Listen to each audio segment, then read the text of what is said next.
Passwords.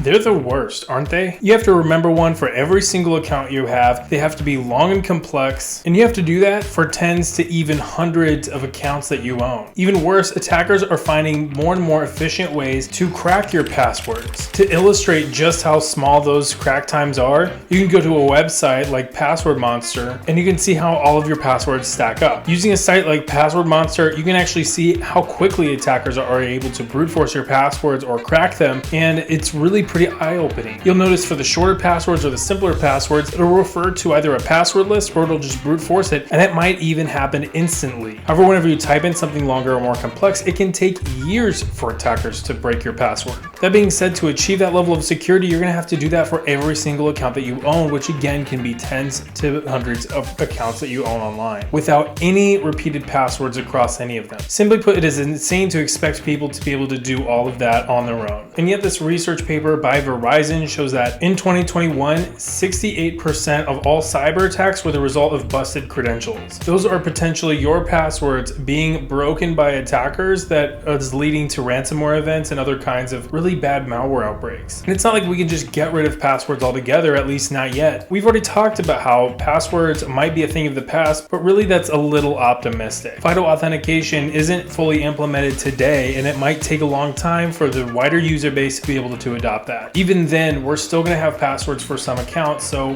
what do we do with that? How is it that we're going to remember all of these passwords and keep our accounts secure? Fortunately, we have an option, and that is password managers. Some very smart people got together, and this is what they came up with. Sometimes in security, we come up with really fun names for different tools like burp or snort, but instead they came up with just generic password manager, which is a real bummer. I was really expecting password manager to have been named something like sneeze or fart, but no, this is what the nerds came up with. It is a password manager. So what do password managers do, and how can you use one? Lucky for us, we can dive into this by studying an actual password manager, but not just any password manager. No. We're talking about our video sponsor, NordPass. Using the promo code StudioSec at checkout or going to nordpass.com/StudioSec, you can get a discount and the first month free. NordPass is a password manager that you should use so that way you are not one of the 68% of busted credentials leading to ransomware. So enough beating around the bush, let's talk about what password managers do and specifically what NordPass does. Succinctly, NordPass creates and saves your passwords for you, but it does a heck of a lot more. It stores those passwords in an encrypted vault. That way, even if attackers are able to gain access to your machine, they still aren't able to get your passwords. And that vault keeps them safe from those attackers or even curious colleagues. When you're creating a password, you don't have to just make it up in your head. You can actually use its password creation feature, and it will tell you how secure the password is. You can specify things like length, the types of characters being used, whether it's upper or lower case, numbers, or special characters. And that makes it super easy for you to be one of those people that brags about having 50-character passwords. I mean, we get it. You care about security. Once it's saved, the next time that you go to log into your account, it will autofill your credentials. And it can save anything from your credentials to secure notes to banking information if you do any online banking. NordPass can be used on your desktop or your mobile device, and even as an extension in your browser. So whether you're at home or on the go, it is incredibly easy to use. Legit, it is easier than just typing in your password and trying to remember every single time. Unless your password is password, which comment down below if that is you. Just kidding. I know that if you're watching this video or my channel, then you wouldn't have a password as password.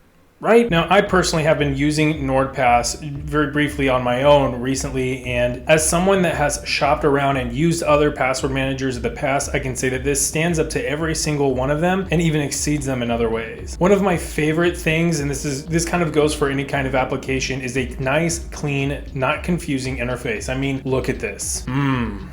Lovely. Talking about a silky smooth user interface. Another one of my favorite features here is the integration with biometric authentication. I mean, we're already authenticating all the time with something that we know being a password, but it's time to authenticate with something that I am, something that attackers cannot really spoof as easily, and that is biometrics. And I like that NordPass allows me to integrate that form of authentication before I'm utilizing the normal form of authentication in something that I know. And I'm about to disclose something that might actually lose me a lot of subscribers. I am an Apple guy. This video that you're watching was shot on iPhone, hashtag shot on iPhone, and it was edited on the M1 Mac. I love Macs, and I love that they have biometric authentication built very easily onto the hardware. And guess what? NordPass integrates so easily with Apple devices, and it integrates so easily with Windows devices as well. So it makes logging in so quick and easily. Barely an inconvenience. You can also store sensitive information that isn't passwords, like secure notes in case there's any information that you need to remember but you don't want anybody to know, or banking information if you do any online banking and you want that data stored somewhere that it's nice and easy to grab and use. But here's where the security gets up to notch. NordPass will detect and warn you if any of your credentials have been detected online or leaked in a cyber attack. It will also tell you if your credentials are weak or if you're not integrating proper authentication. This helps you find those accounts where your security is lacking and make the necessary changes. And it syncs between all of the devices that you're using NordPass on. In fact, it can sync up to 6 devices. And even despite all of this, NordPass is still a zero knowledge service, meaning that NordPass doesn't collect or know any of your sensitive secrets or information, meaning all of your passwords and all of the sensitive information that you put into NordPass, only you have access to. Okay, so we've gone long enough about how it works and how you can use it, but how can you get started? Well, you can get started with NordPass and you can support this channel by going to nordpass.com/StudioSec. You can get a nice deal at checkout and you can get the first month free. And again, it supports this channel, so I really appreciate it. They offer premium plans for everything from a month to a year to even 2-year plans. And if you're still not convinced, you can at least give it a shot using this code and get 1 month of premium free just to give it a try. Also, thank you to NordPass for sponsoring this video. If you aren't using a password manager, needless to say, you should be using one as soon as you're done finishing this video. So hit that link down in the description and get started. Be sure to like this video if it was helpful or informative, so that way this can reach new audiences, and comment down below with what your favorite password is. And if you're not using a password manager right now, then here are some password mistakes that you're very much likely using. So check that video out. With all that, I will see you all next time. Bye.